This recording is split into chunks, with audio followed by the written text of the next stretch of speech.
O Hades, na verdade, era o termo usado antes de Jesus. Ah, Depois que Jesus veio, o termo começou a ser usado, o termo usado começou a ser inferno. entendi. E as pessoas todas que morreram desde a da vinda de Cristo até agora?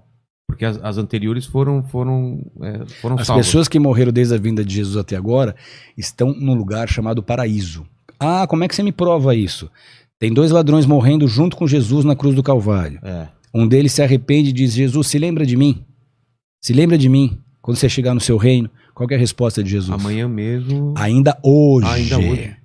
estarás comigo no reino do céu. paraíso. No paraíso, ele fala? No paraíso. Ainda hoje estarás comigo no paraíso. Algumas pessoas dizem que a alma vai estar num estado de sono, porque Paulo usou um termo para não falar morte, ele falou os que dormem. Para não falar os que morreram, ele falou os que Entendi. dormem. Mas esse foi só um termo, um eufemismo para diminuir o impacto da palavra morte. Mas não significa que quem morreu agora está dormindo, num estado de sono. Mas, segundo Jesus, naquele mesmo momento da morte da pessoa na terra, essa pessoa vai ser destinada ao lugar onde ele está. Ele falou: na casa do meu pai há muitas moradas. Se não fosse assim, eu não vou teria dito. Eu vou para preparar lugar para vocês. Quando vocês chegarem lá, vocês vão ter morada, vocês vão ter onde estar, a gente vai morar junto. Então, quem morre na terra crendo em Jesus já é recebido por ele automaticamente. Agora, e quem crê não crendo em Jesus? É, então. Essa vai ser uma experiência terrível que a maioria só vai descobrir quando acontecer. Porque ali não vai ter Jesus esperando essas vidas. Ali vão estar demônios que vão estar prontos para torturar essas almas, para levar essas almas para o inferno, para escravizar essas almas, para condenar essas almas. E, infelizmente, esse é um fato. Jesus falou muito sobre isso, toda a Bíblia alerta muito sobre isso. Por isso que ele diz: creia. Eu vim salvar vocês, creiam. Por isso que os pregadores pregam, tentam ensinar, tentam convencer as pessoas. Porque aquele que morrer sem Jesus vai ter um destino eterno de perdição.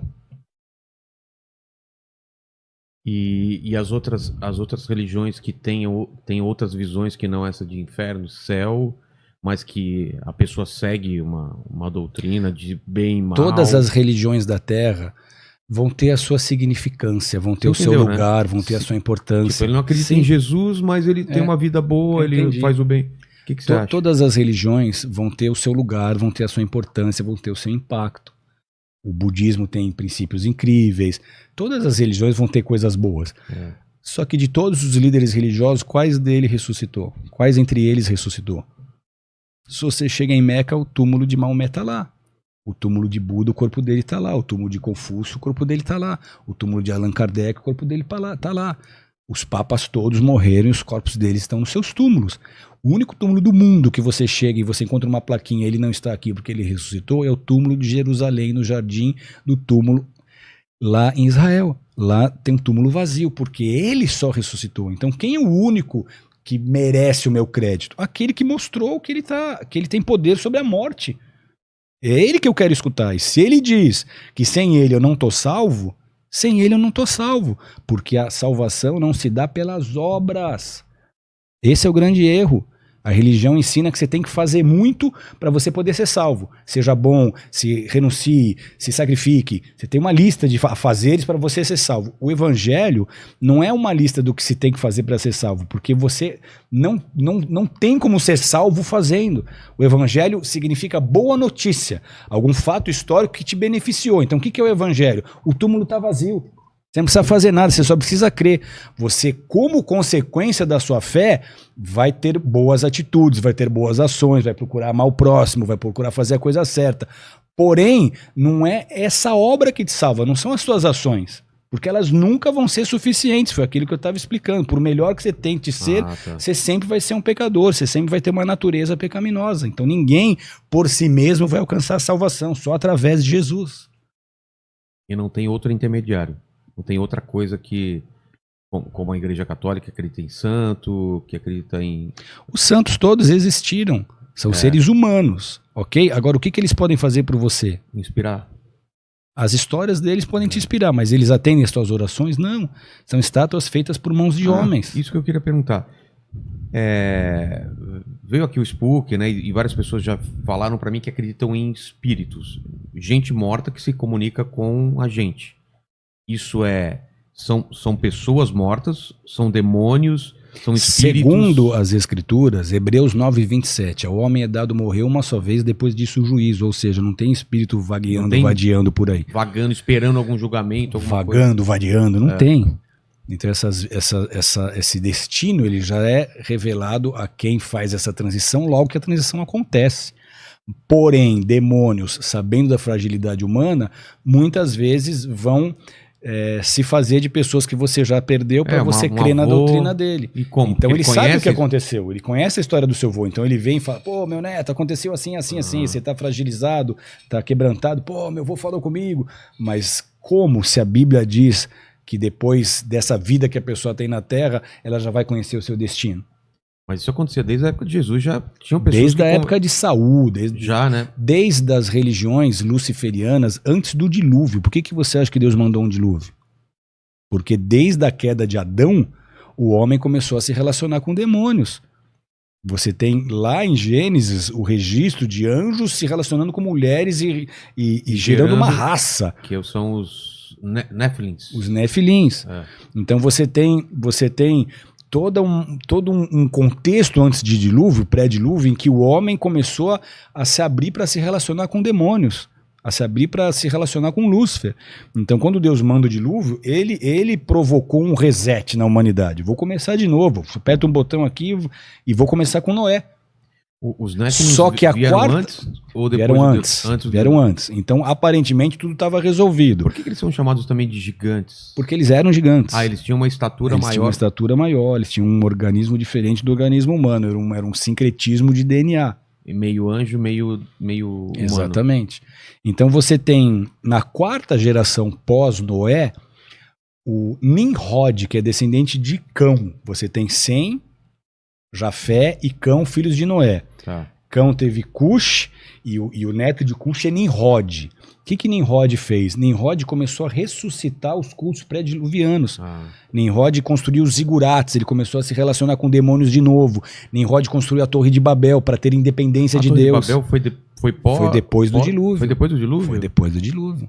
Foi aí que Deus confundiu as línguas. Então, você vê essa tentativa de Satanás comandar o mundo, afastando a humanidade do seu Criador, desde lá. Isso não é uma coisa de agora. E aí quando tem a Torre de Babel, que teve essa confusão das línguas, e a função era o quê? A confusão das línguas foi para quê? Para as pessoas não terminarem a construção? Porque senão Lúcifer ia fazer de novo o que ele tinha feito da primeira vez antes do dilúvio, e Deus tinha prometido que não ia mais destruir a terra com dilúvio.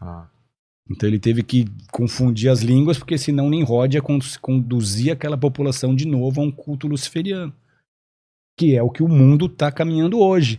As pessoas hoje no planeta estão sendo conduzidas a um lugar em que em breve elas vão ter que escolher adorar Lúcifer ou não.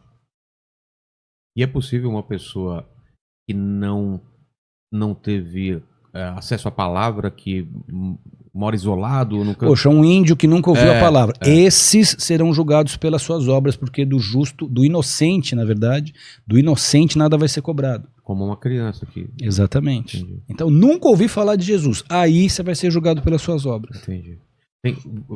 Você me deu toque o quê? Tem perguntas aí? Além de perguntas, é uma dúvida minha, que a gente estava falando desse assunto agora do contato que as pessoas têm com o sobrenatural, com espíritos e tal. Na verdade, são demônios. Só que, pelo menos das histórias que eu ouço, ao ter esse tipo de contato, a pessoa crê ainda mais, vê esse contato como uma coisa muito positiva, como ver um contato direto de Deus. Sim. Claro, num primeiro momento, principalmente, sim, né? Então vamos lá para te ajudar. Afastar a pessoa do caminho de Deus. Eu vou te mostrar como afasta. Não, então, não entendi. Você eu entendi, falando que no primeiro momento, ela... que isso pode ter sido uma coisa boa, não ruim. Entendi. Por exemplo, a pessoa, igual você deu o exemplo de um avô, a pessoa vem... Tem contato com o avô. Eu falei com o meu avô e ele falou que eu tenho que fazer coisas boas pro meu filho. É tipo uma coisa boa. Exato. Porém, vamos lá. Você está falando com o bisneto do fundador do primeiro centro espírita de Santos. Ou seja, você está entrando num campo em que minha família nadou de braçada. Eu perdi um tio agora com 72 anos, que foi o maior mestre do kardecismo no Brasil. Então, tudo que eu vou te falar aqui é com base nas escrituras sagradas, não é a minha opinião pessoal. Você tem como maior influência do espiritismo o Evangelho segundo Allan Kardec. Esse tio, quando pegou câncer, me chamou para conversar, me achou na internet e falou, quero conversar. Falei, me conta a tua experiência espiritual. Ele contou como que o meu bisavô recebia as entidades, falava com as entidades, depois isso passou para uma tia, quando ele tinha 8 anos, a tia botou a mão nos ombros dele e disse, você foi escolhido para levar o legado, e como ele corria o Brasil ensinando o espiritismo como um mestre. O que eu tenho de livro cristão, ele tinha de livro espírita na prateleira. Só que ele olhou nos meus olhos e disse assim, eu tô com câncer, eu sei que eu vou morrer e eu tô com medo. Eu não tenho certeza nem do que eu ensinei a vida toda. Eu falei, tio, sabe qual é a diferença entre a gente? Você crê em coisas que você não descobriu por você mesmo. Tudo que você acredita e ensina, você aprendeu de Kardec. Só que Kardec era um homem como você. E se Kardec errou? Você vai botar todas as suas fichas na interpretação que outro ser humano como você fez dos evangelhos? Por que você precisa de Kardec para interpretar o evangelho? Por que você não vai direto no evangelho de Jesus e você entende direto dele mesmo? Que foi o que eu fiz. Essa é a diferença da nossa experiência espiritual. Ele respondeu, puxa vida, eu nunca pensei assim, você tem toda a razão, me dá uma Bíblia. Eu voltei, dei uma Bíblia para ele de presente, ele leu a Bíblia, e 2 semanas antes de falecer, ele renunciou tudo aquilo que ele tinha vivido e recebeu Jesus como seu Senhor e Salvador. Então, tudo que eu vou te dizer aqui não é o que eu acho. Segundo as Escrituras, esses espíritos que se apresentam como parentes, como entidades que próximas, eles vão trazer conforto, porque se eles forem trazer pânico, a pessoa nunca mais volta. Só que ele está tirando essa pessoa de um relacionamento verdadeiro com Jesus. Então, quem é Jesus para o kardecismo? É um médium elevado. Eles não falam que Jesus é o Filho de Deus, que Jesus é o Messias, que Jesus é Deus que veio em carne, morreu na cruz, ressuscitou e só ele pode te salvar. Então, qualquer ensino, ainda que tenha conceitos maravilhosos, confortáveis, que deixam que façam com que as pessoas se sintam bem. Se ele afastar essa pessoa do evangelho, se afastar a pessoa da verdade de Jesus, é esse o mal que ele está fazendo. Então eu me senti super bem, mas eu não criei em Jesus. Onde é que eu vou parar?